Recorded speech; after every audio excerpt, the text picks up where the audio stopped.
হয়, যি আমাৰ বেকী নদীৰ ওপৰত যোনখন মেইন দলং, যি আমাৰ বৰপেটা আৰু কলগছিয়া দুটা ঠাই সংযোগ কৰে, ইয়াত দেখা গৈছে যে স্কাউৰিঙৰ ফলত 1 ফুটমান মাজত ব্ৰিজখন দাপ খাই গৈছে। এতিয়া আমাৰ লগত PWD ৰোডছৰ এক্সিকিউটিভ ইঞ্জিনিয়াৰো আছে, আমাৰ চাৰ্কেল অফিচাৰ পুলিচ প্ৰশাসনো আছে। আমি বস্তুটো চালোঁ, আমাৰ টেকনিকেল টিম এটা আহি আছে, তেওঁলোকে একদম গোটেইখিনি বস্তু এক্সামিন কৰি একজেক্ট কাৰণটো কি এইটো চাই তাৰপিছত আমি যি পদক্ষেপ ল'ব লাগে আমি ল'ম।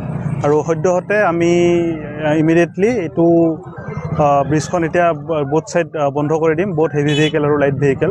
আৰু যেতিয়ালৈকে বস্তুটো সলিউশ্যন একো নহয় তেতিয়ালৈকে এইটো বন্ধ থাকিব।